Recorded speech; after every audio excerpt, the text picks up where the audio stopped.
Peace and blessings, people. Peace and blessings, people. What is going on, everybody? This is Trailblazers Radio. You guys could have been anywhere else, but you guys are right here, rocking out with us, and we most definitely appreciate that. I am happy to be. I'm happy to be back on this I'm happy to be on this platform tonight. I have a wonderful guest that's in the building with us tonight. That's to my right or to your left, however you are viewing her. But before we do anything, I do want to throw a couple of things out here. First things first, I want you guys to follow us, continue to follow us on Instagram, Facebook, and also LinkedIn at Trailblazers with a Z Radio. Continue to follow us on our YouTube page to where our broadcasts are streamed, our streams at the stream simultaneously as a broadcast you see on StreamYard. And also just continue. And also I have a link tree page, but I'll make sure that I put that link that particular link in the description, but in the description in the comments. But I want you guys to continue to like, share, and follow us. Share this particular podcast with anybody in your circle of influence, so that way they'll be able to be affected and they'll be able to get change and some impact. But before we go anywhere else, before I introduce this wonderful lady that's arrayed to my right or to your left, again, however you're viewing her, I need to get this. I need to get this out here. I need to get this out here, and I need to get it off my chest because I spoke to a good friend of mine today, and what she told me affected me dearly, and I really want to get this off my chest, man. So, have a very good friend of mine, a sister who has been on this platform before. So I consider her family, and I also consider her a very good friend. That sister and that friend of mine is hurting right now.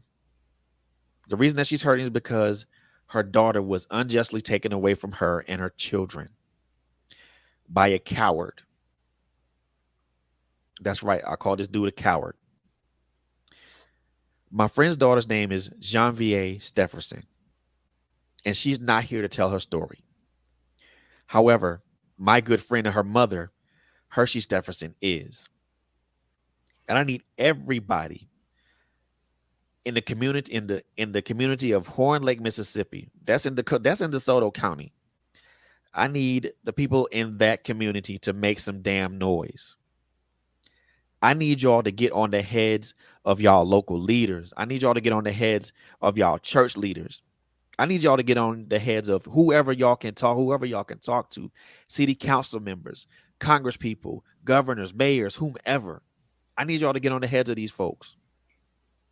More importantly, I need y'all to get on the heads of the Horn Lake Police Department. Most specifically, two people, Detective Swan and Captain King. I need y'all to get on the heads of all these people because I need them, and my friend Hershey needs them to do their fucking jobs. Because number one, this is a good friend of mine, and I'm hurting for her. My good friend Hershey needs justice for her daughter.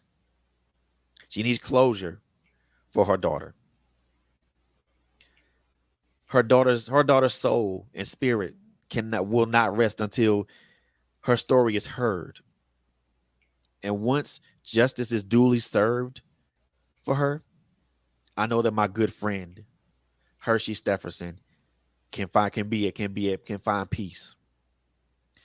Hershey, we over here at Trailblazers Radio love you. We support you, and most definitely we're going to continue to put our prayers out. Continue to put our prayers out for you.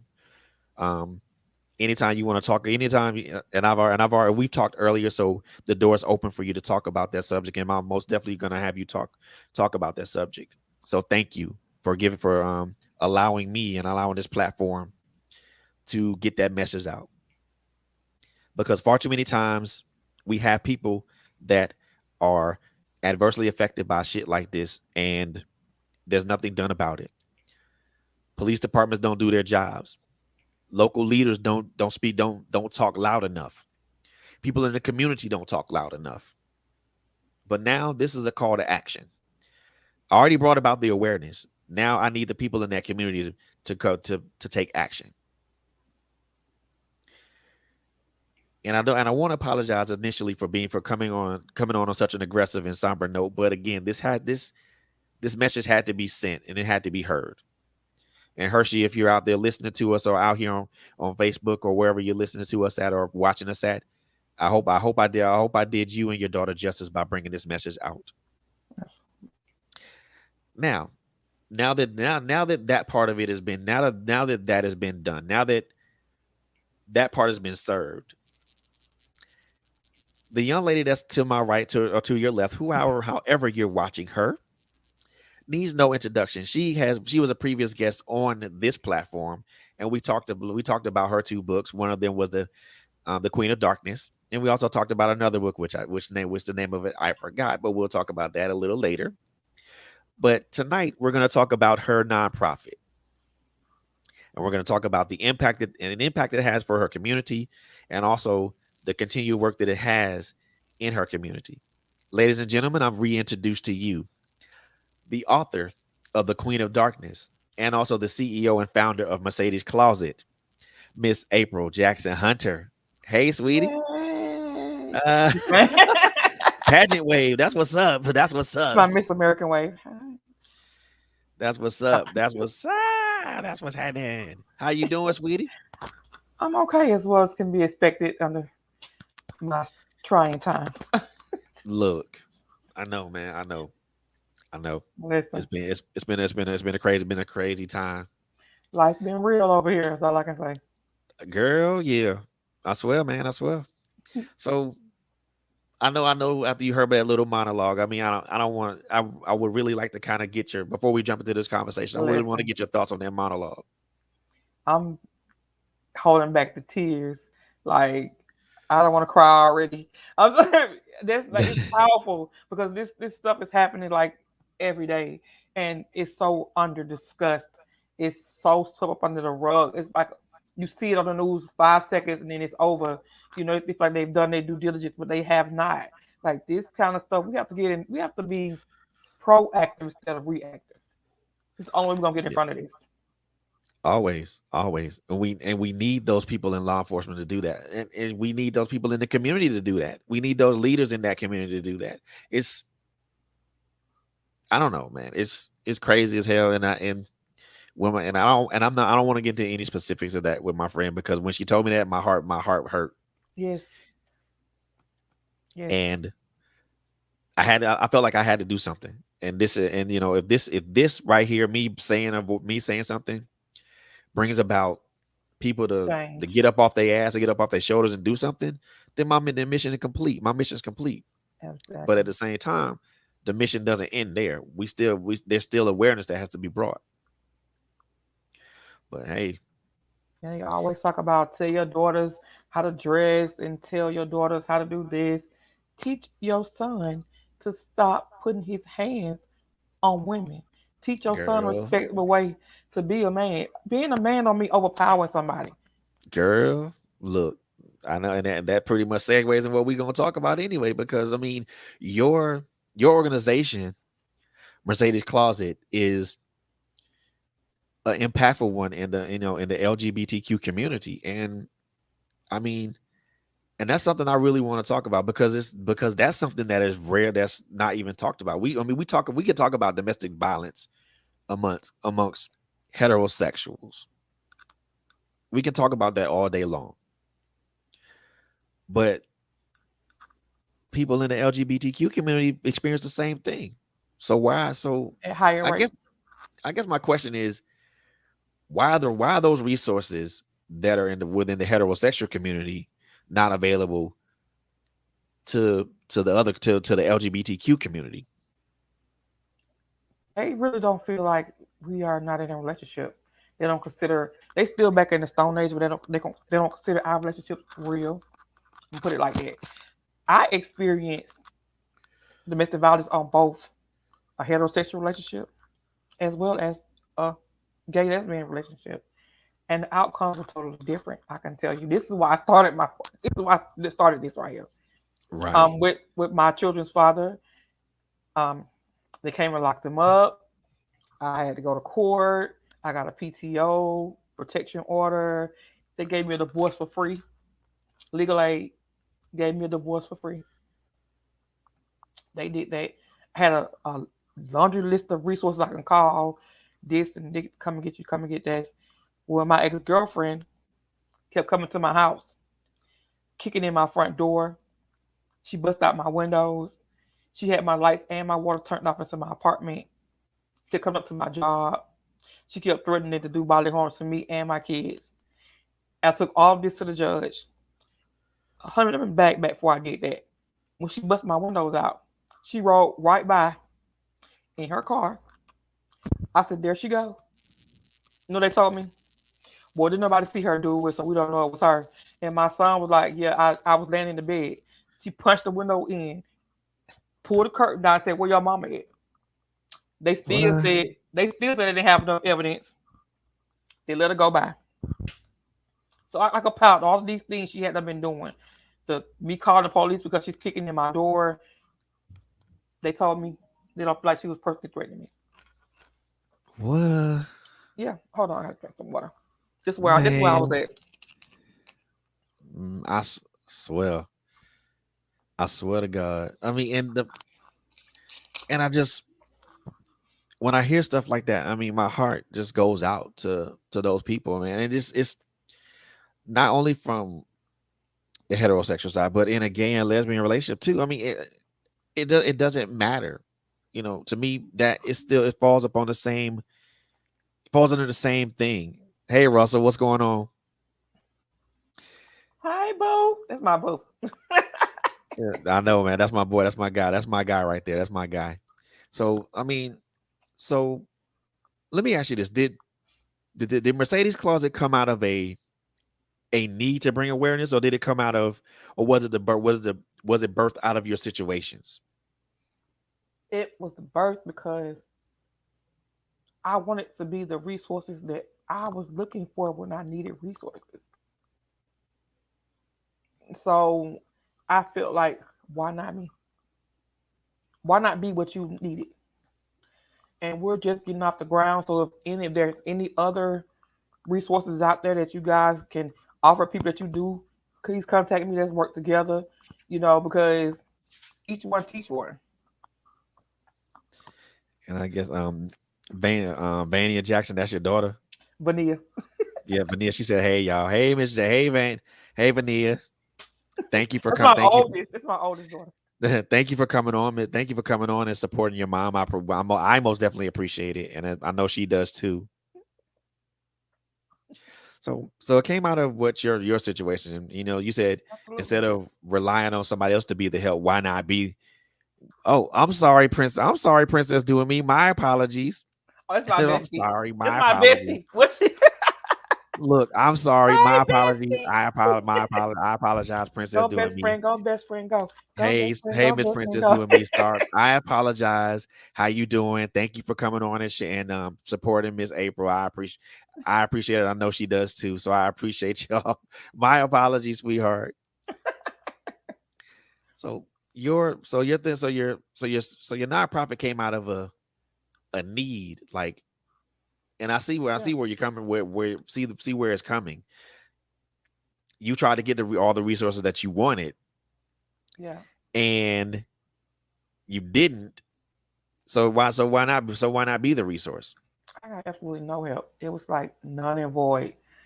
Nothing. They didn't believe me. It was like, oh, I'm showing you all these text messages where she's talking about she's gonna do stuff to me, do stuff to my kids, and I got these my job. My supervisor was coming with me. He was like, listen, it's crazy because she was coming up to my job. She was calling my job. It was like it got so ridiculous, and I was like, Exactly.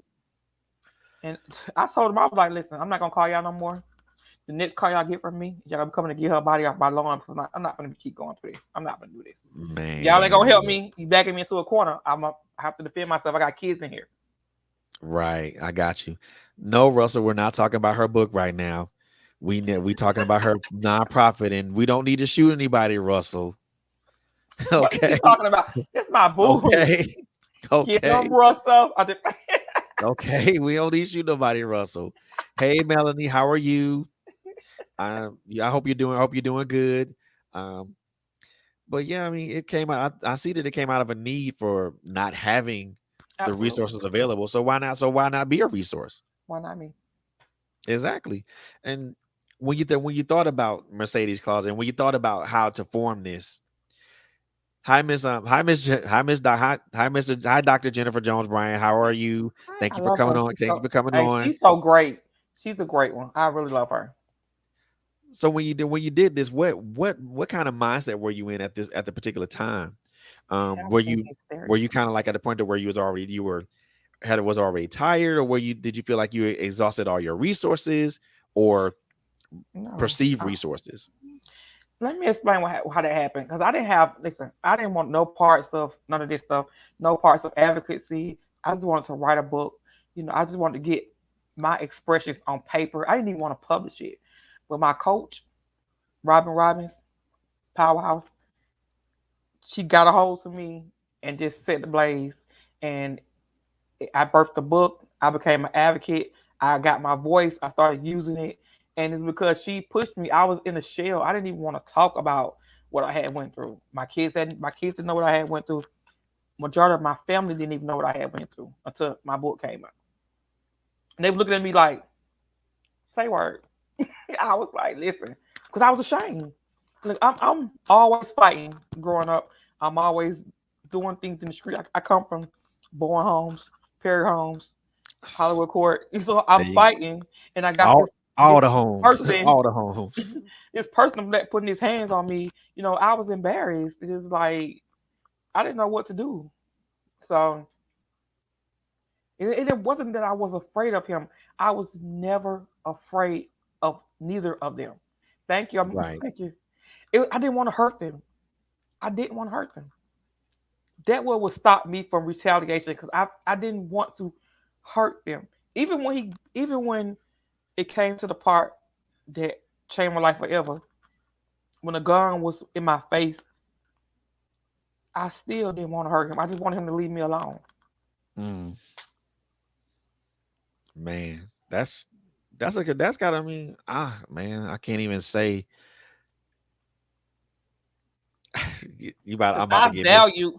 I value human life. Like I didn't get why you guys can't value my life as much as I value theirs.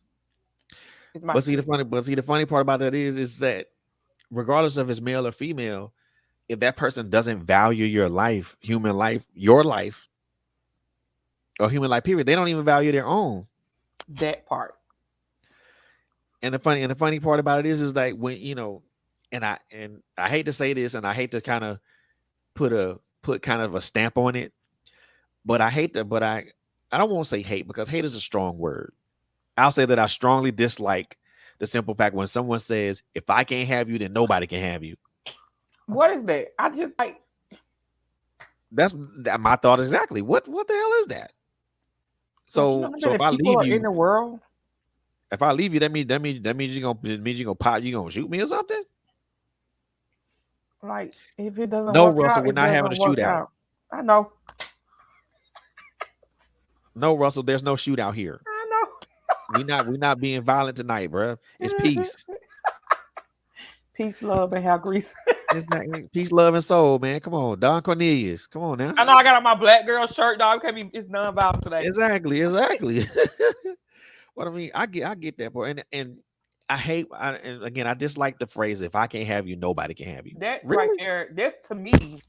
If somebody said that to me in a relationship, that'll be a no go for me. That's like my breaking point. I don't think we can go any further because Exactly. I don't trust you no more. I don't Exactly. trust you with Because my life, with nothing else. It's like breaks. What? No, I'm good. No, we and can't even be friends. You can just pretty much just lose my number. Yeah. I mean, and just to kind of hear, now just to hear the simple fact that someone put the guy put a gun on you, then the other part that you had your girlfriend your ex girlfriend was extra psycho. Like I don't listen. I don't. I can pick them. I can pick them. I'm gonna tell you. Yeah, I can. I was bad at that. Yeah, man. Look, I mean, No, listen. Truth to be, I'm gonna be but I nothing mean, but but at the truthful. same time, sweetheart, we have a role in who we pick to be around, but we have no control over their damn behavior. Let me explain, because let me tell you like this. I didn't take the proper. the proper road to healing. So remember everything you go through.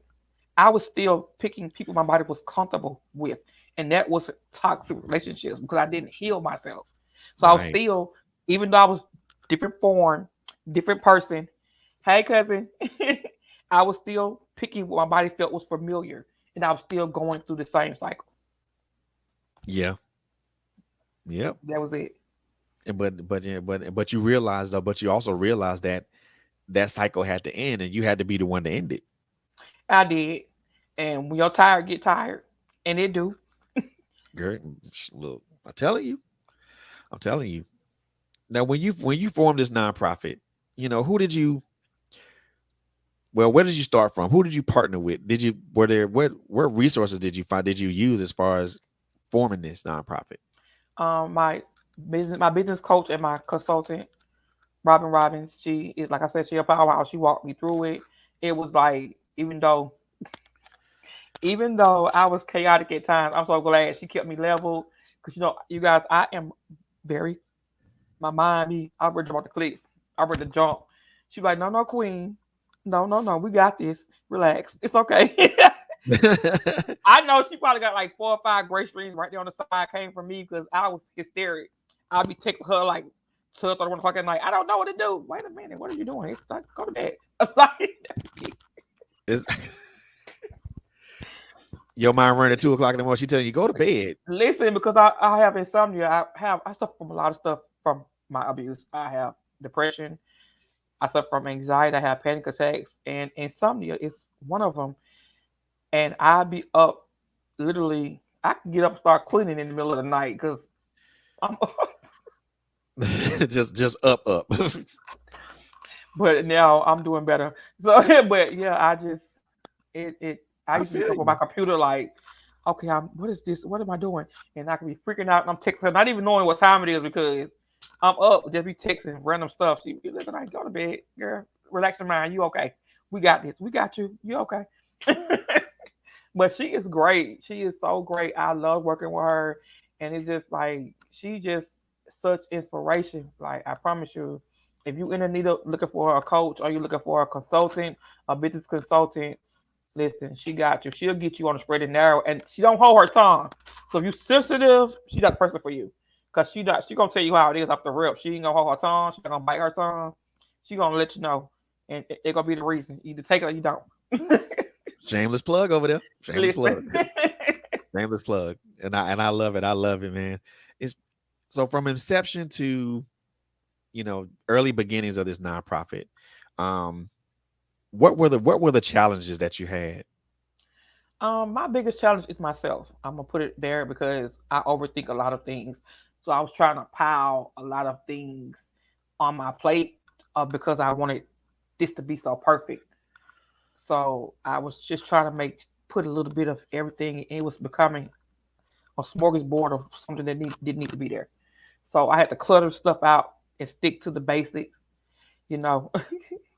And Yeah, he said. I guess he needs your coach. I know. Russell, y'all can talk offline for y'all can talk offline.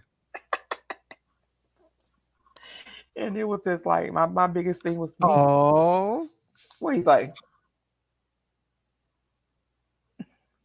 that's your oh, daughter. I love you too. I will. I love that. I love it, man. I love it. I know. I love being a grandma. It's like, listen, like the ultimate. I love having my kids, my grandbabies. Ooh, There you go. That's I'll the be the ultimate rock. gift right I'll be there. the rock. So you mentioned that you were your own worst obstacle I when was. you know, I'm my own worst obstacle doing anything.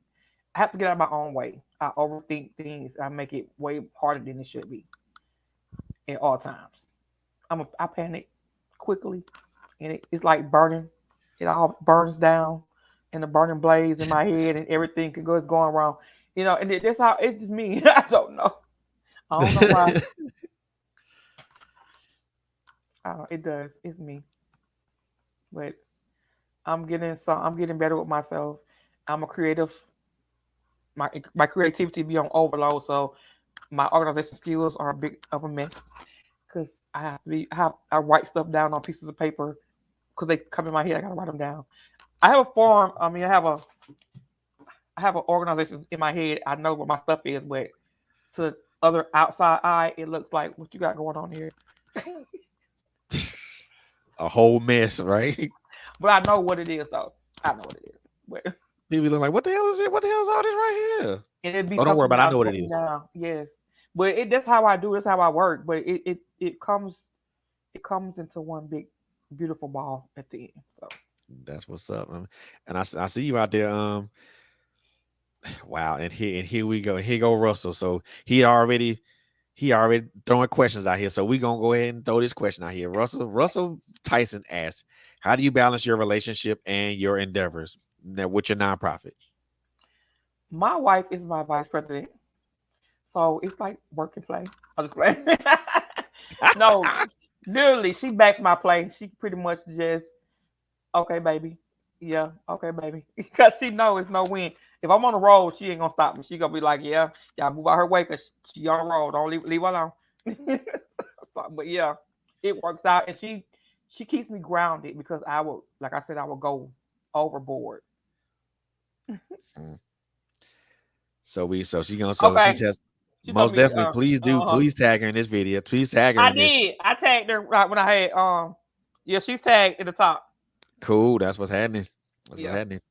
But I mean, to have a support system like that, to be like, I mean, and have somebody be like, all right, let's go. What's up? Yeah. What you got? Let's go. She'll be like, baby, you need to get some rest or did you eat? Because I get so passionate about what I'm doing and everything else is on the back burner and I will go for hours and I'll be to the point where my legs are hurting, my head hurting because I'm so tired. I haven't eaten, but I want to get what I'm trying to get out.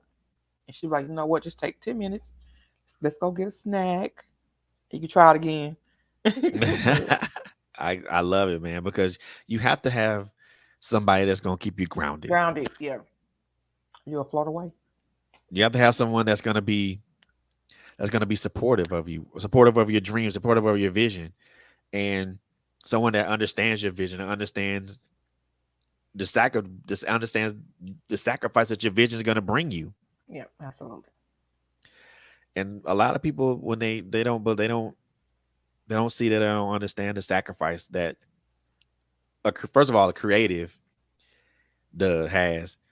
Secondly, not even a visionary for that point, that matter, because someone who's a visionary sees things before anybody else does, and they're Absolutely. they're able to envision what they're doing, and it's like, it's, man, I tell you, it's a crazy thing, right? It's a crazy thing to know that, to be able to have, I won't even say a crazy thing, it's a good thing to have someone that brings you balance and that helps balance you when it comes to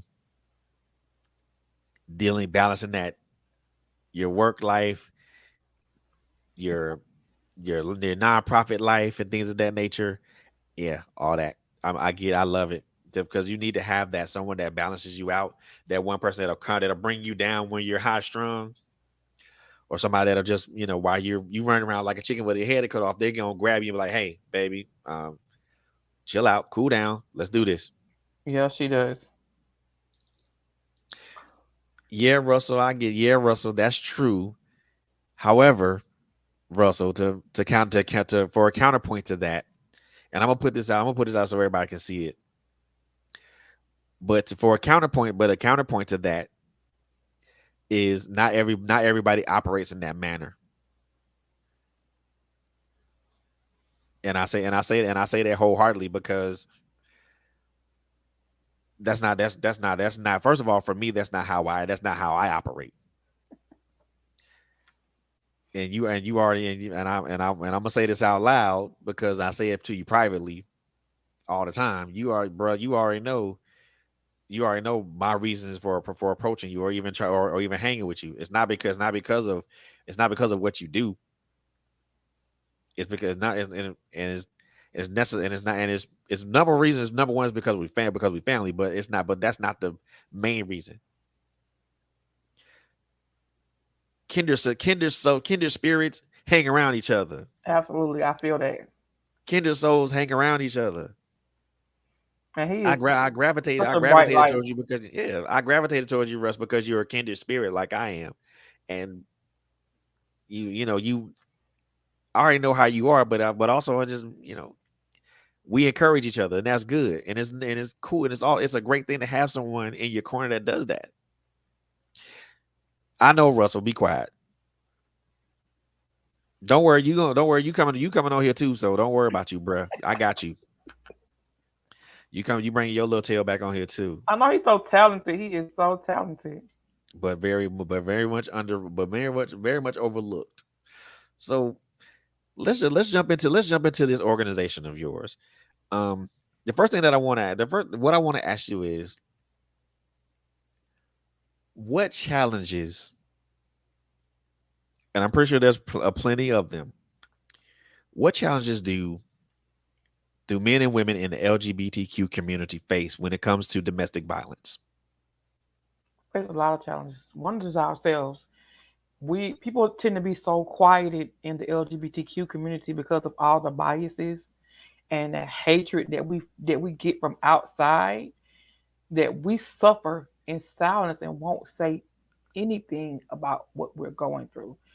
Do you know how hard it is for someone in our community to even speak up and say that they went through something? It's hard. I'm pretty sure it's real hard. Like it's like none and void. It's like pulling teeth to get somebody to open up and talk about what they've been through. And I get it. I get it. I faced it. I know what it feels like to go through something and reach out for help and you get the door slammed in your face. Or you chose this lifestyle, live with it. Stuff like that. Even from your own family. I get it. I've Wow. gotten before. I know. Which means they kick you to the wayside in society, but they also kick you to the wayside as far as law enforcement and is They concerned. really do. They really do. And again, I mean, I'm over here getting misty out about it because at the same, because come on, people, what, and excuse my French, but come on, people, what the fuck are we thinking? What the fuck are we thinking about here? What the fuck are we doing here? Like Domestic forget violence is domestic violence. It doesn't matter. It doesn't matter. It doesn't matter the orientation or the sexuality of the person. that's the Every- bottom line I'm talking about. It's like forget the fact of who I sleep with. I am still a human being and deserve the same rights as any other human being on the face of this earth. exactly, but apparently there's inherent bias and there's inherent stigma attached to it. And and I'm gonna say this from an individual standpoint, just me. I'm looking at it from an individual standpoint, just me. What is it that I can do as a platform and as an individual to help erase that bias and help erase that stigma? I say open. Just be open. Be open for somebody to come and talk to you. Be open to listen. And I say listen, be open to hear. Because people are so closed off when somebody starts trying to come and talk to them about what they're going through. Oh man, that ain't nothing. You know what I'm saying? They just experience, shake it off. It is like listen. Listen. It's all we ask, to be heard, to be treated as a human being, to be respected. And when we need help, we deserve to get help. Yeah. And what's the biggest issue, especially when people go and look for shelter in homeless shelters, you have a transgender, you're trying to house them with their birth sex. That'll lead them to be victimized, raped, battered. Who wants to come forward and talk about being domestic violence when you're gonna put me in a worse situation than what I am at home? I might well stay at home. Right. Exactly. Because I know what I'm about to happen to me. And this And is how it's it works. and this I mean, and just to um wow. And again, I mean, I'm getting emotional just just kind of thinking about it because again, we think about this, and then we think about these inherent biases and these stigmas that are attached to people, especially when, and everybody says, well, they're living the wrong lifestyle, or and or quote unquote alternate lifestyle. Look, my thing is this: your lifestyle is your lifestyle. It has it has I, nothing. First of all, your lifestyle is your lifestyle.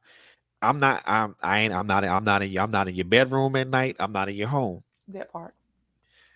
For me, your lifestyle is irrelevant. What I prefer to look at is the human being, the person that's behind the glasses, the person that's in front of me. I ra- it's and the funny thing about this is that we as human beings have forgotten to look at the human being. We don't see people anymore.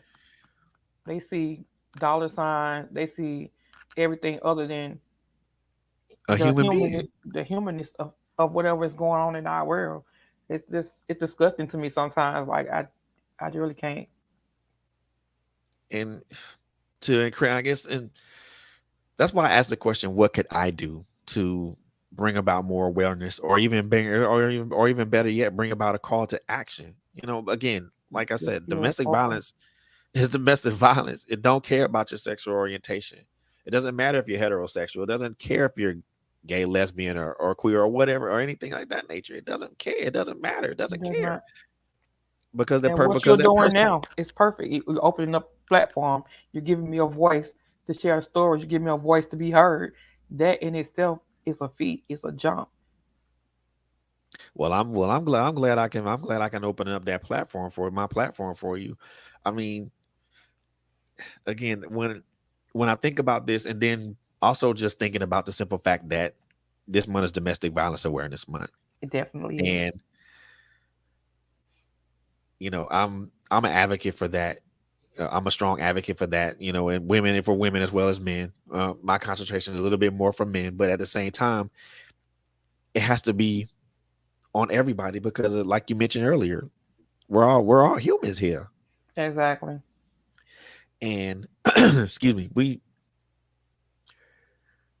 like you mentioned earlier, we people are so concerned about dollar signs, and they see the dollar signs, they see the fancy clothes, they think somebody got this big ass car, but at the same time, they don't see that this person is human. They don't see that this person is hurting. Yes. This person's been holding this whole thing in them for the longest of time. They've been abused. They've been mistreated. They've been mishandled, and they're stigmatized and they're ostracized and they're biased against, all because of Who they choose to sleep with. who they choose to love, who they choose to spend their life with, who they choose to engage in relationship, who they choose to orient themselves as. To me, and I'm just gonna say this out loud because a lot of people think it, but I'm saying it out loud. To me, that type of attitude, the ostracism, the stigmatism, the biases, the discrimination, it's disgusting. It really is. And I'm sorry, people, but I mean, I'm a call it like I see it, because for me there's no other way to see it. I look at now depends on the situation. I look at a lot of things in black and white, but I also look at things in shades of gray. As far as this is concerned, there's no shade of gray here. What's wrong is wrong, regardless of who it is, regardless of who is being perpetrated against. I said Absolutely. it before, I'll say it again, and I'll keep saying it until until God till the good Lord call me home. Domestic No violence time don't care soon. about domestic violence don't care about sexual orientation. Hey, you better get my shirt. Mercedes Closet T-shirt. It says, "Violence has no sexual preference." Thank you. And I'm hey, you tell me where to order that shirt, because I damn sure want one. You gotta go through. Gotta go through my website. Oh, The link is I not do that. ready yet. Yeah, Hell, I I'm do trying that. to get it to post tonight. That's what's up. That's what's up. I But that's mean, only half of it though, Russell. The other half is people not knowing. I'm talking to you, Russell. Russell, are you talking about me? No, it's only No, half Russell, of it. your wrong is not my right. I know it's ignorance. People don't know that they're actually going through something. That's that's he better be playing. What did he say? He better be playing. He said, "No, no, no. I your left is not always my right, homie. Don't do. Just saying. I love you, bro, but that ain't always the case. And just as it applies to this particular case, nah, it don't work that way because it shouldn't be that way. Why can't it be? Why can't it be? Why can't it be? Why can't it be? What's your wrong is your wrong, and why can't it be if your right is your right? Well, he got to be. Unfortunately, that's you know, and I know Russell. I know Russ playing. He better be playing. But unfortunately, that that particular thought process or Is that phrase alive and well. is but it's indicative of a lot. But it's indicative of a lot of people's thought processes. That too. I'm like, That's right. who the hell thinks that way? A lot of people. I mean, I don't. I mean, I used to for a while, but now just kind of seeing things for what they are and how I can't think that way now because I see things differently because I see things for what it is. So and I see things in that black and see in that particular phrase right there is that to me that's gray and your wrong is your wrong Black. and that's black and white for me. Your right is your right. That's black and white for me. So Russell, I love you, but I hope you playing. Oh, okay. Okay, I got you, bro. Okay, my apologies. I ain't mean to jump on your head like that, sir. I ain't mean to jump on your head like that. I'm sorry. I'm sorry. I'm sorry. I'm sorry. I get what you're saying now. I get what you're saying now. People say what's wrong in life, but it's right for that person. So I get it now. I got you, Individual bro. situations My like this. apologies. I'm sorry, brother. Can you forgive me? I'm sorry. But I mean, You gonna make rough cut you. I'm man. He probably gonna jump on my head right now. I I know know. he is. Or he probably gonna Phone call gonna me be after the show. ringing. Like, They gonna say your yeah, phone gonna be ringing. exactly. I'll probably go get a phone call, and I'm like, bro, I'm sorry, man. I'm sorry. Memo. A strongly, He said I'm good. a No, for strongly real. worded text. For real, Russ. I Exclamation. apologize because I didn't. For real, Russ. For real, I apologize because I didn't. Because I guess I interpreted what you said differently. But then when you explained it, I understood. So again, I apologize for that. I interpreted it differently. So my apologies for that. I'm human, man. Forgive me. I'm sorry. DNA. But Okay. I'm gonna call you after the show, man, so I can apologize to you like 50 more times. So just expect that. But yeah, but going back to I mean, I now know. when we talk when you talk of what when we talk about like resources, are we talking about like shelters and maybe mental health counseling and things of that nature? We too. I have some counselors that people can get in contact with. I have some people that they can get in contact with people for them. And it's just education. Empowerment, education. Because like I was saying earlier, that some people don't even know they're going through domestic violence because they're not educated in what domestic violence really looks like. Mm. That was my case, and I say that because when I was younger, I thought baby daddy was supposed to act like that. I Oh, thought that's what baby daddy was supposed to do. I didn't know that I was going through something. And it wasn't until I got older and so I hear people talking about, well, that's wrong. And I was like, I experienced that. Yeah, what? my daddy put a gun to my head like several times and choked Wow. me. I know. I just did. See, this is my cousin, mental health resource. Go Whitney. Go Whitney. Listen, thank you, Whitney, most definitely, because that was the first that was on my brain. But you spoke what I was thinking. Appreciate Yeah, you. it does, and it this we educate because people all the TV shows you is somebody with a black eye, somebody getting beat up, somebody getting jumped on. They don't show you that words hurt. They don't talk about things like gaslighting. People try to make you think that you're crazy. They say things and make you think that everything is about you. It's on you, like you're doing it, and it's not them. They're playing the victim. You know what I'm saying? It's like to me personally, I feel like emotional, psychological, and verbal abuse is worse than physical. I say that to me because wounds heal, words take a lot longer. Yeah.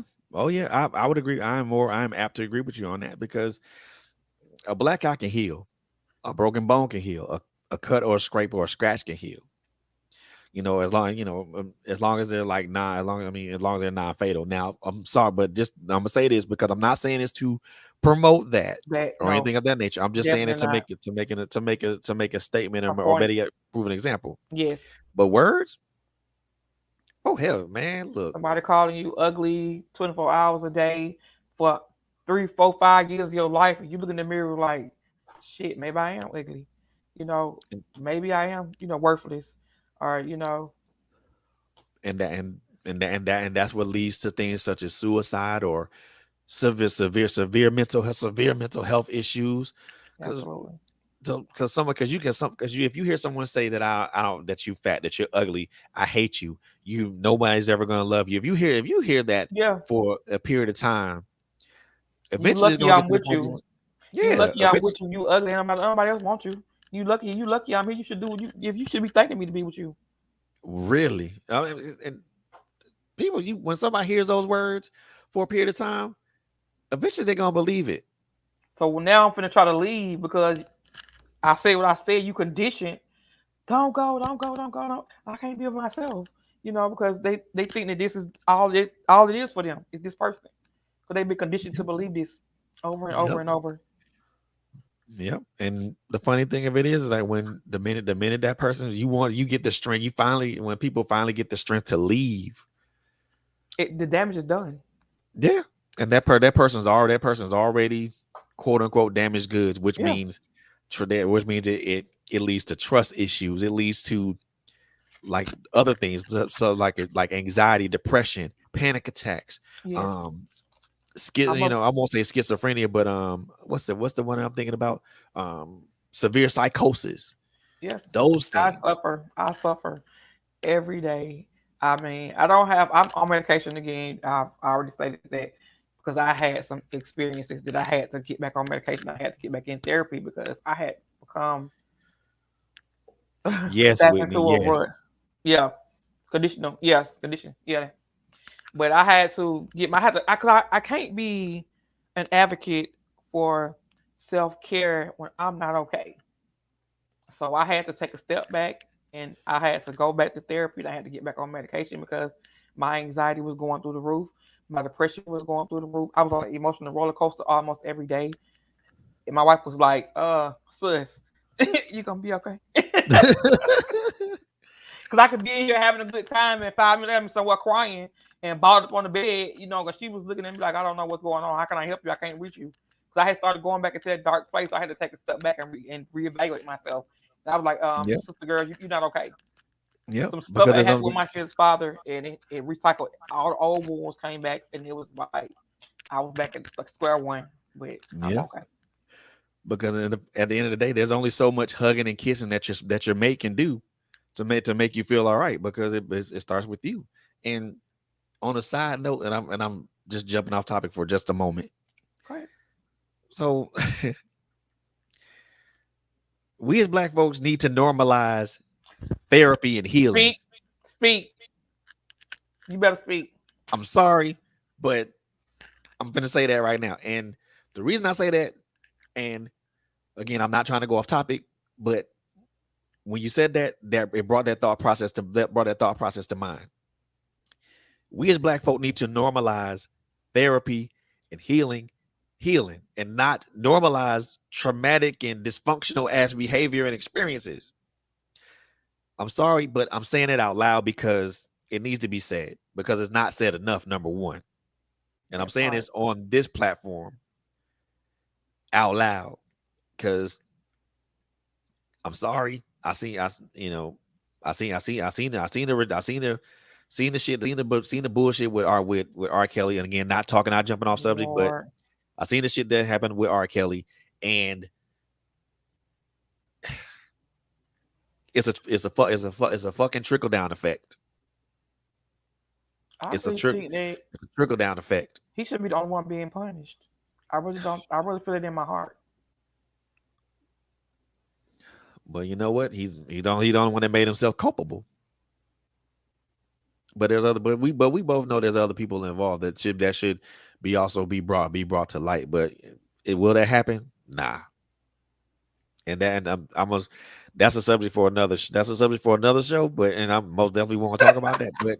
But seriously though, even to get back on, we need to be more prevalent with healing processes and moving forward than we are with staying in those traumatic and dysfunctional ass situations Absolutely, and putting our children through those through the things. same thing. Y'all having Uncle Junior Lee coming in, and y'all know he done raped you, your cousin, your sister, and now you got the children around him because y'all don't want to say that we don't have child molesters in our family. Listen,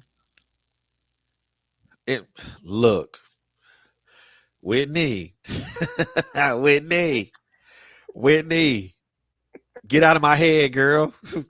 Get out of my head. yes, Get out of my head, girl. yes, Man, you get out of my head. that part. I'm gonna tell you right now, get out of my head. That's you. You You don't said tell them you about what happened in my house. What happened in my house, stay in my house. exactly you girl. You said the same. You said the words that you said the same words that I was actually thinking. Whitney, yes, ma'am. Get out of well, yes, ma'am. Kudos, yes, indeed. Facts. So facts. But and it still go and it goes back to and again it goes back to the heterosexual LGBTQ communities. It goes back to that because I'm gonna say this, and I think many of anybody that's listening or watching can agree with this. We're all a product of something. We're all a product of some experience. Good. Well, I'll take that back. We're all a product of experiences. Hi, Miss Robbins. How are you? This is my favorite coach in the world. Hey, coach. Hey, Miss Robbins. I Thank you for know. coming on. Thank you for coming on and supporting April. I most definitely appreciate it. Thank you so much for tapping in. But to kind of continue my thought, we are all products of experiences from birth to currently, from birth to now. We're all products of experiences. Our birth was an experience. When we die, that's going to be an experience. Absolutely. How we live from that point, from birth to when we pass on when we pass on, is a culmination of experiences, good, bad, indifferent. Most of us have been through greater and much more traumatic experiences than others. Others have just lived a cherished life, and that's cool. Absolutely. But what I really want to say is that just because someone has had a traumatic experience and they're not like you doesn't give anyone the right to ostracize you or stigmatize you or put a bias against you. It's enough bias and stigmatism and ostracism to go around the world at least a million fucking times, probably more. But instead of just doing that, why don't it just be a help? reach out. You said it earlier, April. Just reach out. Be a help to somebody. I mean, and that's what you're doing, and I can't commend you enough for that because it's a great thing. I mean, you're offering resources, for people as far as mental health is concerned, as far as educating them on what this is and what it is not. I think, and I believe you can go deeper. I really truly believe you can go deeper than that because there's so much more to it. And besides, besides the mental health and the educational resources, and then also the sheltering resources, what other resources do you make available um to people that seek your services? We offer a free support group. It's virtual. We have people checking in as far as Canada. It's the second Saturday of every month. And just come in. It's not like we sit around and talk to a therapist. It's peer. It's peer. We do peer techniques. Everybody get to uplift each other. We talk, we cry, we laugh. We just embrace ourselves with all the love that we can, just to help us get through some hard times.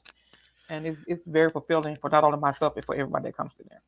Oof, I tell you, it's so important when you're able to uplift it, when you're able to speak and uplift someone else. You know, I gotta ask you this. I mean, I already know the answer, but I'm gonna ask anyway. How important is that? The peer groups, the uplifting and the speaking confidence and speaking life into each other. How important is that? It's very important for me because when I first started this job, I thought about myself. I thought that nobody felt like me. I thought that nobody could relate to what I was going through, or could even have an inkling of what I've experienced in life. And then I started doing this. I started meeting other survivors. I started hearing their stories, and their stories sounded similar to me. And I felt like I wasn't so crazy no more. No more. I felt like that it's not in my head. I went through something, and somebody else went through the same thing. So I know it can't just be me. And it's how we started. And it's just like we come in, we share techniques or what works for them, and they might, even though it might not work for you, but you get a ground. You can start. You got somewhere to work from. You have a ground that you rooted. You can go from experience and take what they give you and add something to it.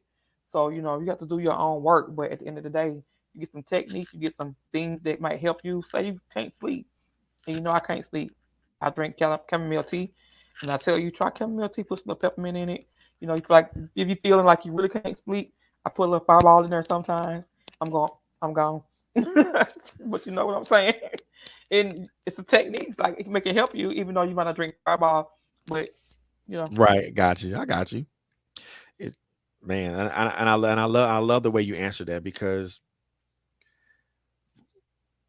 it's it's needed. It's like really needed because I mean, and then that you have folks that come out that are across the pond in Canada. I mean, now that is like mad. That's mad crazy right there. I love You it. got folks in Canada I that know. reach out and you talk to. I love that part. And it's amazing. It's like across the board. It's so many different people that step in, and I've had people come in and they just don't say anything, and they cry, and we all get them virtual hugs, and I cry like at least twice every meeting because I'm a crybaby. I'm gonna put that out there. Because hearing other people's stories overwhelms me. It makes me feel like, oh my God, I'm a crybaby. I don't think it might because I'm getting older, but yeah, I cry. I just be crying, but it warms, it hits your heart. If you don't feel emotional when somebody's telling you how they're feeling, what they're going through, that you know what I'm saying? Because it's like it hits you. You can feel it. Like, I know what they're going through. I sympathize with their story, and it makes you emotional. And the release is not like angry tear. It's a release, and when you release, you feel like lighter. So it's just like, I encourage you to come in here, and just, even if you angry, come in here and you scream. You let me be who you mad at. Put your energy on me and get it out and let it go. Right, right. And I think the healing process is something that's extremely important because it's something that's going to help us will help. Well, I won't even say us, but it'll help. Well, no, I'll take that back. I'm gonna say that it'll help. Number one, the person that's affected. Mm, Number two, those that care and love about those that truly care and love about that person and don't care about what they are and what category they represent and things of that nature. That care about them in the human aspect, not because they're not because they're trans, not because they're lesbian, not because they're gay, not because they're queer. None of that stuff, man. Because again, at the end of the day, y'all, it's still only one race, and that's the human human race. race, absolutely. All this categorizations of peoples, that's that's craziness that somebody thought up long time ago, and it shouldn't be that way. And I most definitely appreciate the fact that you are out here that you are out here that you're in your standing boldly in who you are first of all as a not only as a black woman but also as a lesbian woman. And I am in awe, and I appreciate that because there are not a lot of there are not a lot of people that stand like that, that can make a stand like that and continue to stand despite what's being hurled at them, the insults, the slander, the ugh, all kind of nasty stuff that's being thrown at you. Life. There's not too many people that will do that. I mean, I know I know some people in my circle that are like that, but I mean, and you rank as one of those because what you're doing is a great service, and it doesn't get the recognition that it deserves. And if I can help put that out there and put that out there more, we both in the same state, so I mean, can most definitely try to put that out there as much as I can. And if I'm able to come to an event, I'm only if you I mean I would love to come to an event. I mean, I would love to just show support in an event. So I'm putting it out there. So just so you know, You putting it know, out there openly, I hear you. just so You you always know. my background roots. You are rough. I love y'all. So another question I want to ask you. So is this do you or as far as now do you have you partnered up with any other local coalitions in your immediate area? Have you We developed do. some sort of relationship with law enforcement or maybe or like the local local law enforcement contingent in your area? We actually just donated some sexual assault survivor kits to Gwinnett County Special Victims Unit. We also donated some to Grady Hospital. Just to touch bases with them. They know we out here working and stuff. And we've also met a lot of good people when we went to Pride. So getting some connections. I'm actually got a speaking engagement in November. So it's just like I'm getting my face out there. People are noticing who we are and listening to us talk. So, and as far as we doing with the shelter and stuff is concerned, we were putting people up in hotels for a couple of days, so they could find somewhere safe to go. And with COVID hit our bottom line, so we've been doing events and doing a lot of fundraising. We're setting our shirts for that matter because we're trying to build back up, our resources so we can be able to continue to do what we were doing. Okay, that's what's up. That's what's up. And I would, and if you, I would really appreciate it if you could leave like a website to where somewhere people can donate resources to. Um, that would help out a great. That would help out a great. I know that would help you out a great deal. And We're actually doing a fundraiser for Domestic Violence Awareness Month.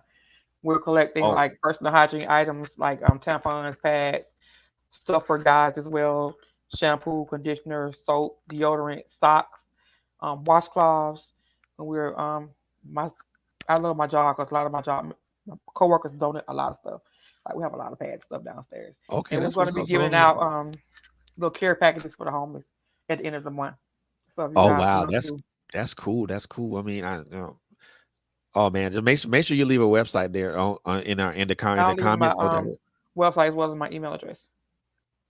Okay, that's what's up. So do that. But I mean, have you now? Besides that, have you besides the local law enforcement contingent in your area and other places? Have you guys reached out to like local and local leaders such as maybe like a city councilman or woman?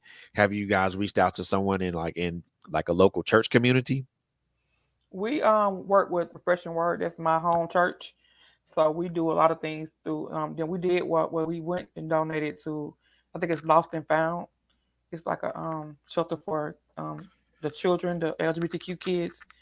We made Uh-huh. a donation to them, and we're looking forward to partnering up with them whenever they need us to. We're here, and as well as I haven't met any council members. I did meet the Mayor Cassine Reed and another mayor candidate that they came to after Pride, and we was talking to them about what we do and stuff like that. So Okay, that's what's up. That's what's up. So I mean, so at least you met somebody like Cassine Reed, or maybe, you know, yeah, I that's gave him so my so. card, so hopefully he can Well, I mean, it's a start. It's a reach start. out. It's a start. It's a start, man. It's a start because it it puts you on that path to being able to have more, to get more and more contacts and more people to kind of to come out and see what you guys are all about and see how you guys are operating and see how much you guys are, you know, affecting and impacting your community. I mean, just to hear like to have people come from a different country from Canada just to have these group sessions and talk about what they go through, and then Absolutely, that to me that translates to a whole lot. You know what I mean? It really does. I mean, and the funny thing is the one thing that I love is to hear that when people out here that do good are are truly recognized for what they do. absolutely. A lot of the work that you do, a lot of work that I mean, and I'm gonna say this in general, but it also includes you as well. A lot of work that a lot of these advocates do, whether it's for domestic violence, whether it's for um, sexual assault, whether it's for social justice, a lot of these advocates, their work goes unnoticed.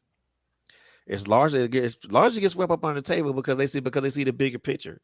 But I won't say the bigger picture. They see another face behind it. So they see like the Colin Kaepernicks or the major or people or women that were part of the Me Too movement and stuff like that. Um, wow, I mean it's crazy, and a lot of people like you, a lot of advocates like you who have these non-profits, they go unnoticed. And Miss Really. Robbins, what question are you asking, sweetheart? So I can put it to her. But while we're waiting for that, a lot of people that like you, like yourself, and there are other people that I could.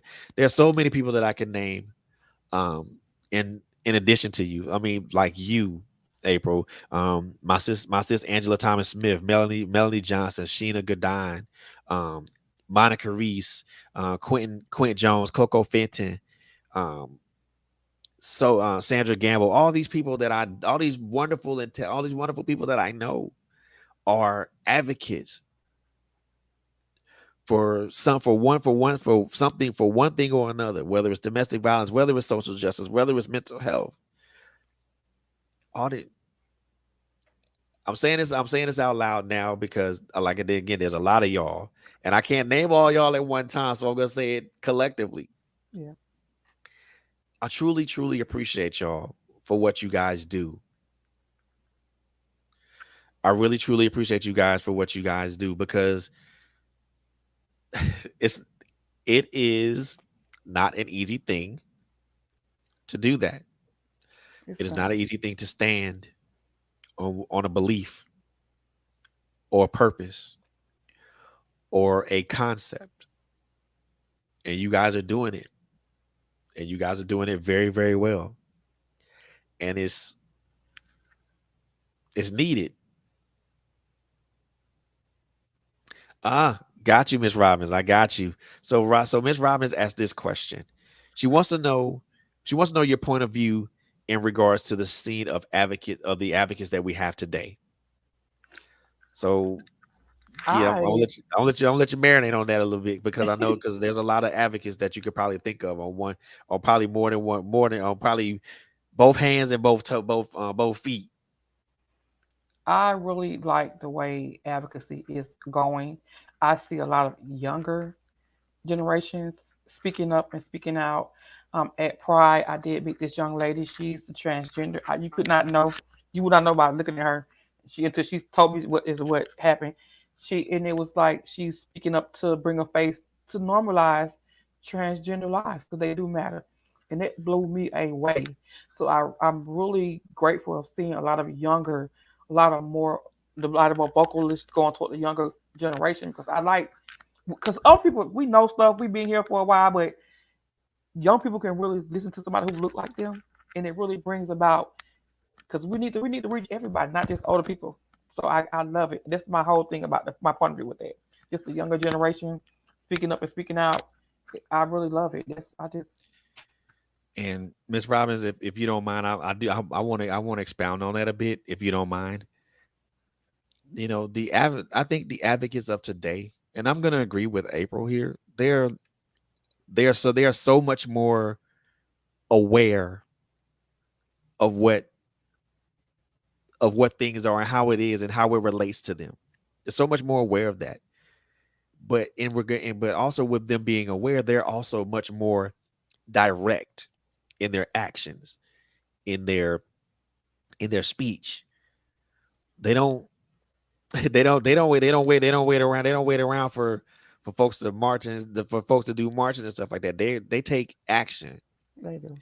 So the younger advocates, oh, they see, they know what it is. They see what it is, and they take it up in their mind and say, nah, this is not gonna happen. Not on my watch. You know, like I said, me and April is a little older, so you know You we've old? I'm grown up not. in the we've grown up in the MLK and Malcolm X type thing, where that's the stance that we adapted.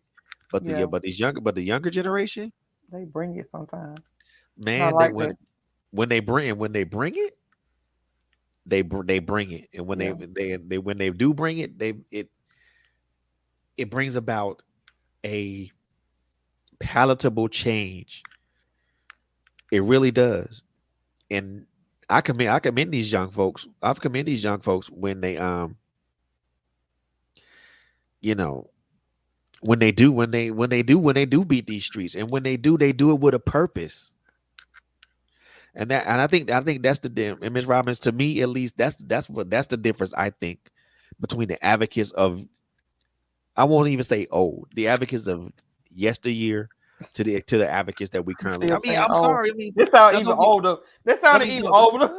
I mean no, okay, don't get me wrong. I Yesteryear. mean, you know, don't get me wrong. You Yesteryear. know, folks like John Lewis and Andrew Young and Al Sharpton and all those guys. Don't mean don't, they're they're they were wonderful in the things that they did. Yeah, They were absolutely. wonderful in bringing awareness to what they needed to bring awareness to. They were wonderful. Don't get me wrong. I mean I love those guys. I mean, even you know, Malcolm X and Stokely Carmichael and Marcus Garvey and you know, and Fred Hampton and all those guys. I mean, those guys were wonderful in what they were doing because they were transcendent in their generation. Yeah. These younger folks are the same way because to them, and I'm gonna say I'm gonna say this, and it may sound a little, it's not biased, but I'm gonna say this. You know, they with this younger generation, they first of all, they truly understand the word. They understand the definition of what activism is, but they also they also kind of they draw that hard line in the sand when it comes to a lot of things because they're not gonna tolerate a lot of things that a lot of us that you know us old heads would have. They're not gonna sit on their laurels and you know be like, okay, well, this got done, this person got convicted, or this particular law got passed. No, it's more, they for them it's more than that. They have to see more. They have to see more than that. Not just a law passed. They need to see And it's something that I think that a lot of us, and a lot of us who embraced our forefathers as our forefathers, like Malcolm X, like um, Marcus Garvey, Stokely Carmichael, Fred Hampton, and everyone else that were part of movements. I think when it came to the older generation, we were happy when something got when a law got passed. This younger generation, they're not happy with that. They want more than just a law passed. They want more than just somebody be convicted or locked up. They want more than just seeing social change as it pertains to what we're talking about, the LGBTQ community. They want more. They're looking for more than just that social change. They want to see. They don't want nobody to talk about it. They want They people to want to be do it. about it. Yeah, Russell, I'm talking about straight grind activists.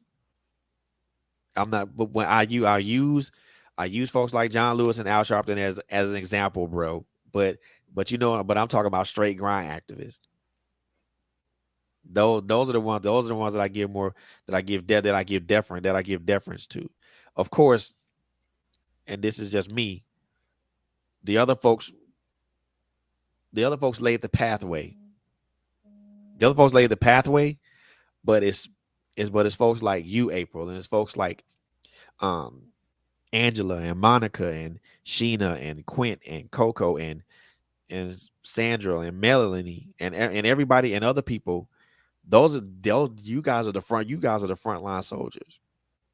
You guys are the one that took the torch, and y'all running with it, and y'all are making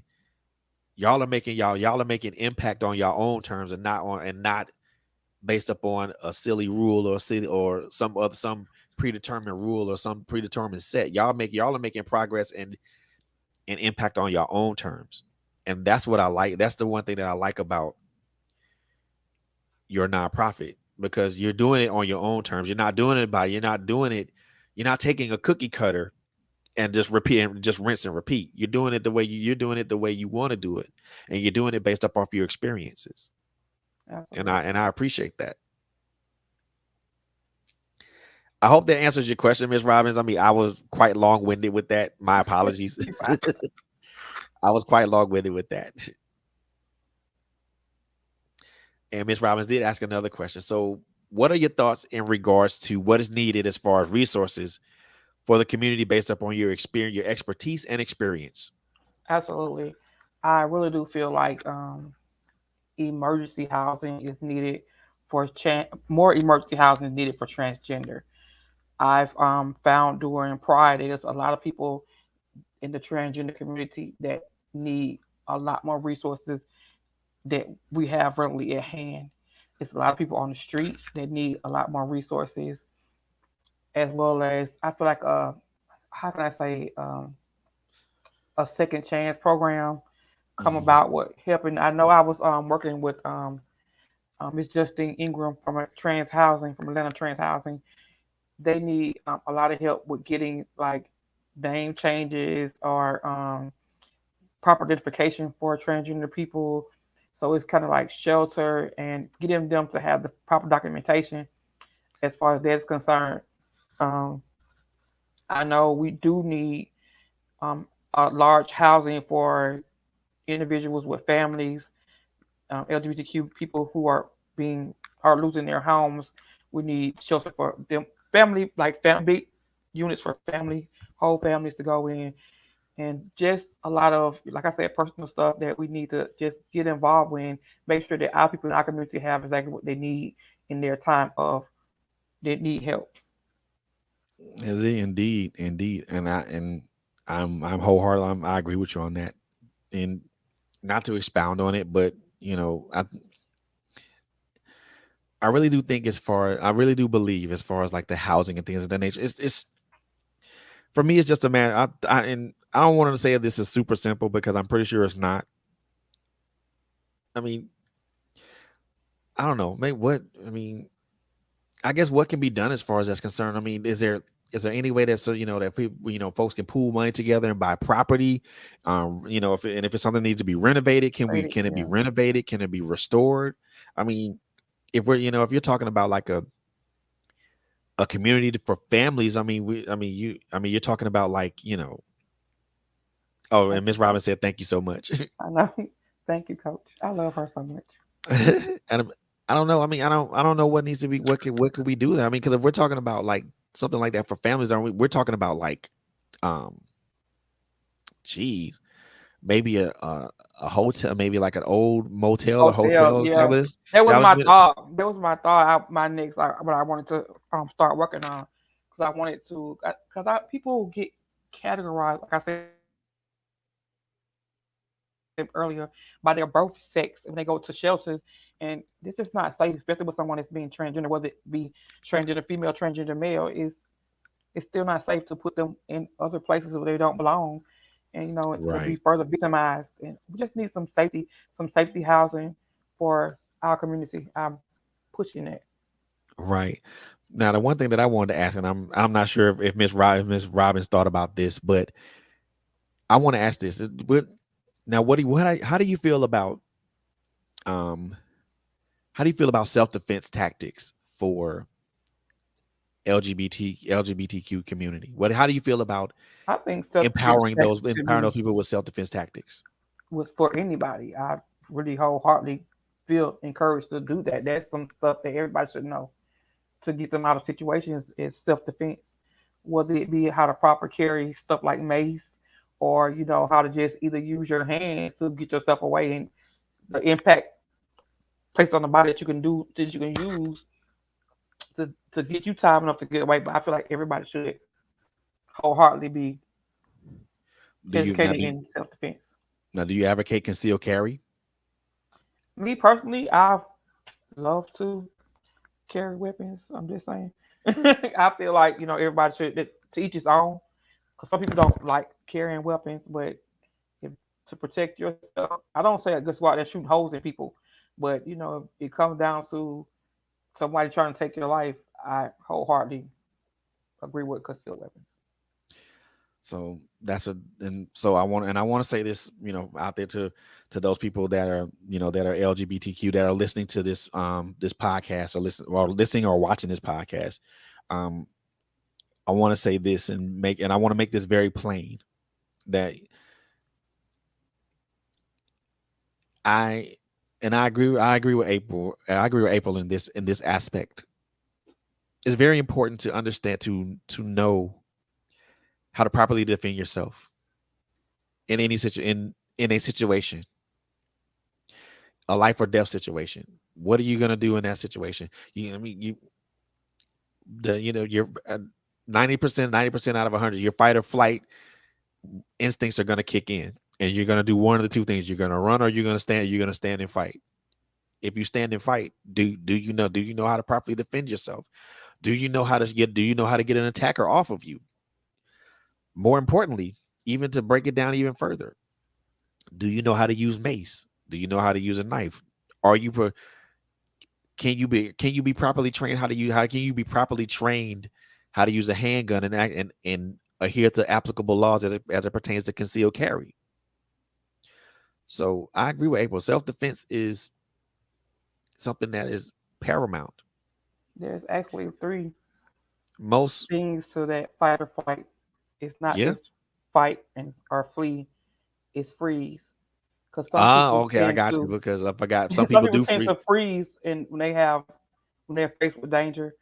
I can attest to that. It happened to me, and not when I Oh, was in danger, but something happened to me personally, and me being the person who I am, I was frozen. Like I didn't know what to do, know what to move, or I couldn't believe that what was happening to me was happening to me. right. So it's Because just you like you got to recognize those things and those signs and know how to react to. right probably because you didn't probably and most time when we freeze we don't because it's something that we don't expect to Respect, happen. yes, We don't it was expect very to happen. We unexpected. expect it to happen. But yeah, man. I mean, I agree with you because learning how to use something, improvised weapon, um, a weapon that you carry, whether it be knife, whether it be mace, you know, and things of that nature. And I want to make this clear too, because April can wholeheartedly agree with me. There are laws that will protect you in those situations. You first of all, you have a right. and you have a right to defend yourself. You have a right to fend off Absolutely. an attacker.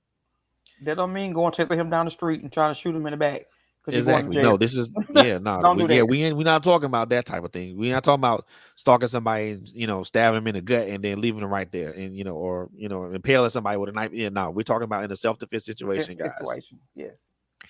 There are laws that will protect you in those situations. Um, if you decide to go go CCW, conceal carry, there are laws that protect you. Now, I'll say this: in a concealed carry situation, there are only so many instances that you can do that. So you have to make sure that you understand what the laws are in your state or in your state, Please be educated. Yes.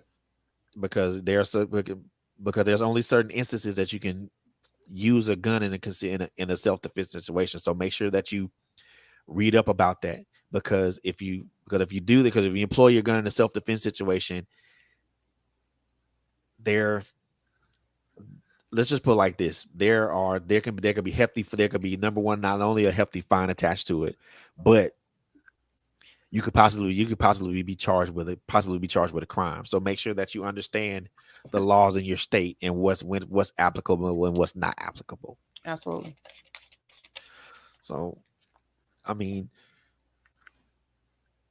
I can't say enough good things about you. Even from my first interview, just understanding what your purpose is, what your mission is. Now, just to understand it a whole lot more, it just kind of puts me in that mode to just to involve myself in that, and possibly just embed myself into that. Because what's the use? What's the use of advocacy if you're not out there being, and if you're not actually doing it? You're not actually being an advocate. What's the use of having a platform if you're not afraid to speak on things or put things in perspective? So I most definitely appreciate you for just, man, look, for the first time we interviewed. I mean, it was we hit it off, and then now it's like we hit it off too. And I know. I'm like I'm like, woo. I'm not I'm fooling like with this. you. I'm like, and from the first, I mean, the first time was fun, and even now is even today, even tonight is fun, and I love that. I love that. I mean, I so appreciate you for coming on and talking about, number one, talking I about you know. know your nonprofit, and also a little bit about your own personal journey. I mean, Listen, I know it it'll took a get lot of courage for passed. you to do that, so I appreciate you. I'm in the process of packing now because I am involuntarily homeless. Look, I know, I pray that you and your wife find something that's gonna be more than just accommodating for you, but it's gonna bring you guys Listen, comfort and joy. it's sad. So It was sad. It's, it's happening to more people than I thought, And I was saying to myself, like, I thought it can't be only happening to me, but it's so many people that are being done the exact same way.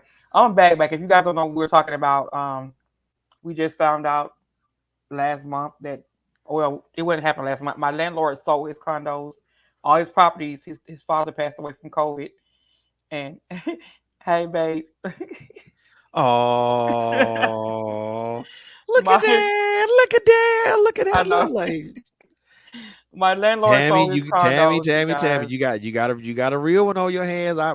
Look, hey, look, Tammy, I'm gonna say this now. I appreciate you for, let me have her for have her I for a know. little bit just to talk to her. I appreciate you for that. Thank you. Yeah, I love her. Yeah, my landlord had sold his condos. You guys sold all his properties after his father passed away from COVID, and somebody bought our condo. Each individual condo was individually owned, and the people who bought our condo, well, they told us in the beginning that they wasn't gonna kick us out. We was good, so we've been in here for a better part of a year with them being our new owners of our condo, paying our rent on time, doing what we're supposed to do as far as being perfect tenants. And we get an email at 10 o'clock at night saying that we have to vacate the premises and we had 30 days. And we were looking like, where are we going to go during the pandemic in 30 days? So Exactly. we're now Exactly. technically involuntarily homeless. So, but we'll figure it out. We're about I to go mean, pack and put our stuff in storage tomorrow morning, so it'll be official that we are.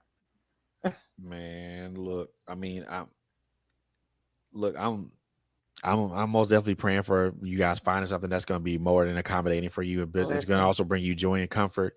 Um, I'm not sure if I know anyone who's a realtor or anything like that. I think I know someone that's a realtor, but I need to get in contact with her to see what may or may not be available. So I'm gonna see if I can get in contact with her and see if that's something that we can facilitate. mm, Um, also my I'm also gonna try to get in contact with my girlfriend Monica to see if she knows anybody in that space. I don't know if Russell is still online or still on the air, or still with us or not. Um, Russell, do me a favor. Reach out to April and see if you know anybody that's in the real estate space. Reach out to April, man, because yeah, we reach out to her ASAP.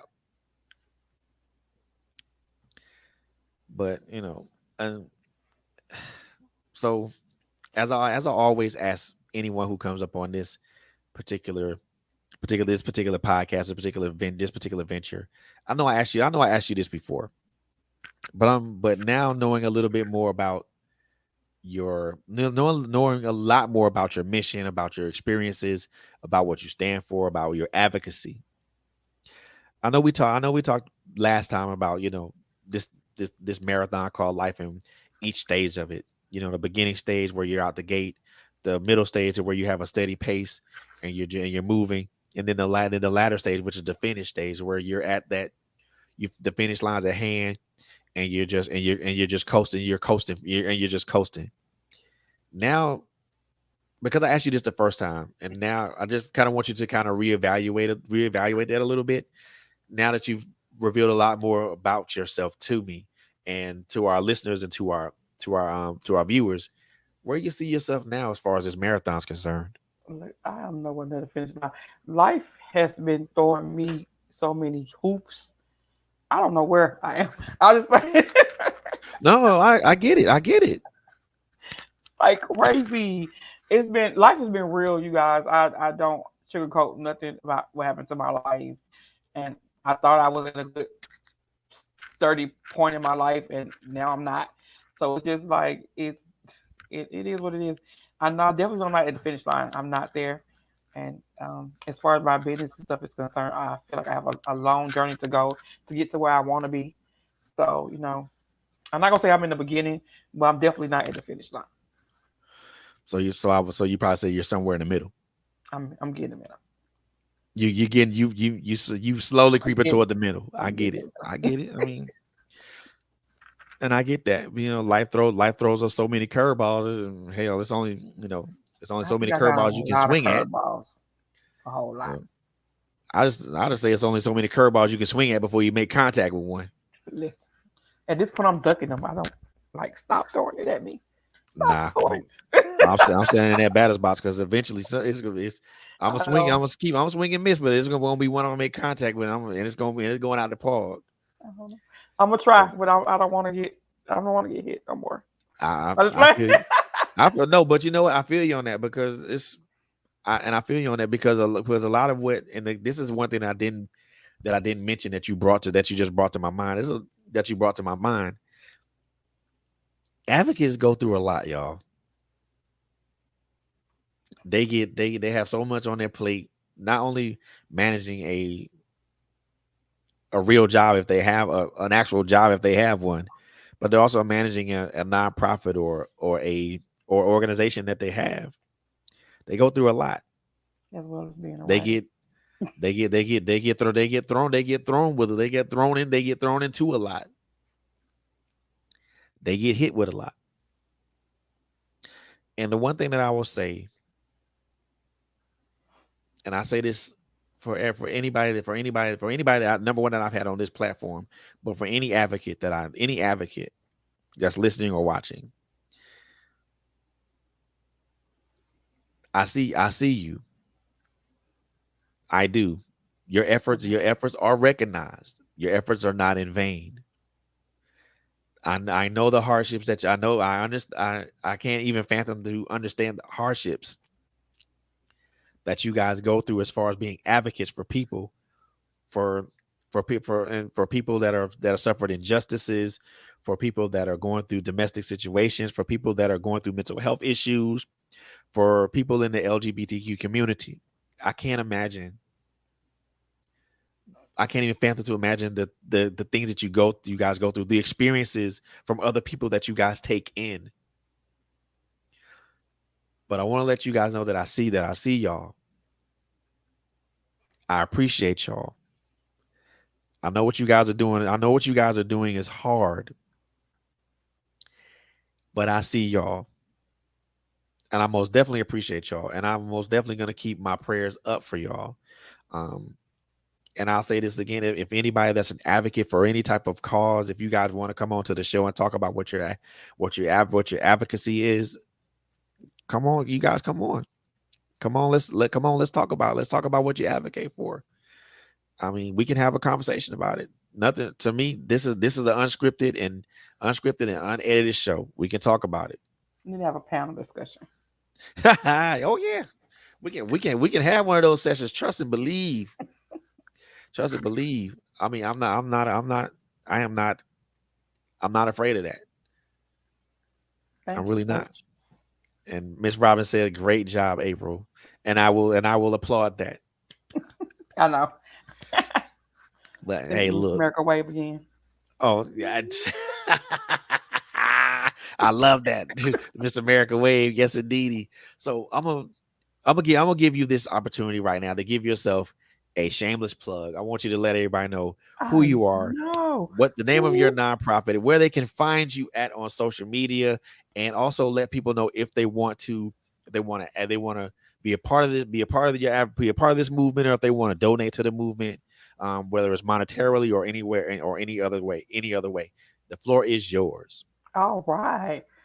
It is your favorite girl, plus size author babe, April M. Jackson Hunter. Right here, you guys can find me all across social media. I am on Facebook and Instagram at April M. Jackson Hunter. The author, April M. Jackson Hunter, or Mercedes Closet Inc. You guys can find me on Twitter at Mercedes Closet. You guys can find me on TikTok at April M. Jackson Hunter. You guys, you can donate. You can purchase a shirt. You can purchase a book from www.mercedescloset.com or www.aprilmjacksonhunter.com. And you guys can also, please, keep on the lookout for my new book that's about to hit the streets, Queen of Darkness. Mr. He's already done read it, you guys. He's cheating. I ain't giving away nothing. I'm not he's giving in, away nothing. he's Y'all ain't already in getting it, love with that book. man. More than in Listen. love. Look, Now, I we also not have a we. new project that I'm working on with curator Michelle Levitt. The Crack But Not Damaged. We're having our cover reveal October the 16th at Chicago Style Pizza Bar and Club in Smyrna. I think it's on Smyrna. I think it's in Smyrna, yes. And it's a free for everybody party. It's a day party between 4 and 8. So you guys want to come out and show some love to Love, Life, and Lock Up, please do so. And I look forward to you guys coming out to events. Me and my wife is all around town doing events. We're just out here in these vaccinated streets, trying to bring some awareness to what's going on in the real world. So stop by and show some love. Look here. So y'all heard all that, right? I know y'all did. I know y'all heard all that. So look, I'm gonna tell y'all right now. This lady right here is a phenomenal lady.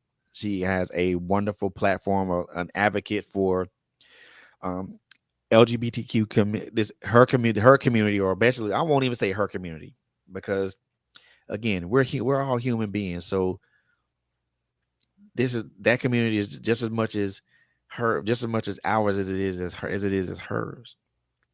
So she's a wonderful advocate for our community. And I'm not saying that I'm not saying that inclusively. I'm saying that together, because the LGBTQ community is just as much part of part of the human race as just as black, white, brown, Hispanic, Mexican, um, whatever. Doesn't matter, because each one of those, because there's now I guarantee you there's one person of each race that's represented within that community. I guarantee you Absolutely. that. But you guys, please, I can't say this. I cannot say this enough about the guests that Trailblazers Radio brings on the show. Not only my show, The Office Alley and Trailblazers presents, but My Life Has Destiny as well. I can't say this enough about. I can't say this part of it enough about our guest. Please, please, please support these guests. Support our guests however you can. It don't have to be monetary support.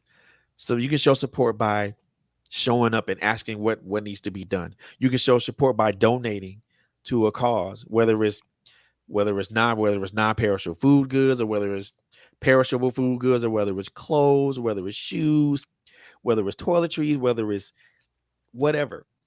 Support is not always monetary.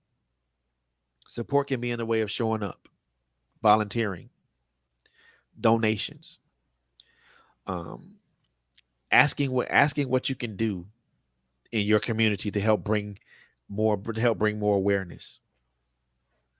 Better yet, if you want to show support, show up to, kind of show up to a group meeting or a group therapy. Understand what it is that these people go through, because you never understand you never understand what one goes through unless you at least have an experience in their shoes. And you can't empathize with someone unless you can actually walk in their shoes. So I cannot stress this enough. It with all of our guests, from Trailblazers Radio as a whole, from My Life as Destiny podcast to Trailblazers with me and the Office Alley. Look, so please support our guests, past and present. Each one of the guests that we bring on here speaks from experience. They have a purpose. They have a calling. They have a path. They have a clear path that they're walking. And I'm gonna tell y'all right now, that path that they walk is not an easy one. It's littered with danger. It's littered with disappointment. It's littered with disappointment. It's littered with sadness. It's littered with frustration. It's littered with anger. It's littered with, you know, it's also littered with happiness, with with joy, with accomplishments. But Blood, sweat, and tears. make sure you guys just tap in with these folks, man. I promise you, you guys, you'll learn something important from these folks, especially from the guests that I have here. I love this lady to life, man, because there's so many things that we've talked about offline. There's so much stuff that we talked about offline that has made me think about a lot of things, and just made me just that much more of a person that wants to be a part of what she's got going on. And like I said, it doesn't require a lot. Just, just be present. That's Absolutely. really all it requires. April, look, love you to life, girl. I Oh, you most do. definitely appreciate you coming on. And you can, yeah, now the Miss America wave can come on out now. I know. Yeah, boy, that's what I'm talking about. That's what I'm talking about. That's what I'm talking about. Again, Tammy, I thank know. you so much for allowing your wife to come on and to I talk know. about her amazing platform. I gotta go feed her. She probably stuck on the kitchen stove by now. I so appreciate you for allowing her to do this. I am more than oh man, I'm stoked for this, man. I'm looking forward to so many. I'm looking forward to collaborative efforts, and we'll talk. We'll speak offline about that, because I want I to got try you. to be. I want to make sure that I do more. That I try to put myself in more collaborative efforts and stuff like that, because yeah, it's needed. It's needed. But yo, follow her on social media. Follow her on Facebook. Follow her on Twitter. Follow her on TikTok. Follow her on Instagram. Follow her everywhere on social media. Keep your eyes and ears out. Keep your eyes out for her new book, Queen of Darkness. And Guarantee y'all it's gonna be shameless guaranteed. plug, shameless plug, shameless plug. Oh yeah, James Book. Keep your eyes out for Queen of Darkness. Yes, indeed. I ain't telling you nothing. You just gonna have to read the book. I'm just telling y'all that right now. Y'all gotta read the book. But yo, April, man, again, thank you so much for coming on to this platform, blessing us. Oh, you, Tammy, you are so very welcome. Anytime, anytime. Most definitely gonna try to connect with y'all a lot more so I can most definitely try to see what I can do to help you guys. Try to help you guys out with this with your platform and assist any way that I possibly can. So most definitely, I got you. Thank you. You're most welcome. So, but April, yo, I'm gonna let you do the Miss America way one more time. One more time. Yeah, Take it a buddy. That's smile what I'm too. talking. It's a smile too. Yeah, buddy. That's what I'm talking about. That's what I'm talking about right there. Yes, indeed. I'm It's not fooling with Stevie. you. Hey, I gotta go finish packing. anytime you come up here, I'm gonna ask you to do. I'm gonna ask you to do that. Anytime you come up here, I'm gonna ask you to do the Miss America way. Yes, indeed. And put a smile on it. Put a smile on it. But yo, April, thank you so very much for coming on here, Thank you. and just I blessing us appreciate with talking with your you. I love man. talking with Look, you. I know. Thank you. I appreciate it. I love our conversations. But I thank you for coming up here, just showing your enthusiasm and your energy for your nonprofit and for your mission. Again, it's so very needed. We need more. It's a smile for me, baby. Yes, indeed. It's a smile for me, baby. Yes, indeed. And don't forget the wave now. She just love to smile. She don't even care about the wave. She don't even care about the wave. But I thank you so much, man. I thank you so much for just coming on and just allowing yourself to be vulnerable and talk about a little bit about your journey, but also more about your mission to to not let your journey be the end all be all for a lot for everybody for everyone that's in the LGBTQ community. Because yeah, stigma to be stigmatized and be ostracized and biased against is one thing. To never be able to get help, to be able to have help and have those resources is another. And I'm glad that you're a resource. I'm glad that you're the help that people need. Unfortunately, we need more people like you. And I'm saying that I'm saying it's out loud. We need more people like you, because there's more of those people in the LGBT community than there is of you, and you're only one person, and you can only stick to your personal mission. So I appreciate you for dedicating yourself to that mission and making sure that you see it through. Um, I most definitely gonna keep you and your wife and your family in my prayers as you guys continue to search for, you know, a wonderful house that you guys can call your home, and that'll make you guys comfortable and make you guys happy. I'm also gonna keep you in my prayers for you. Keep a prayer for your family.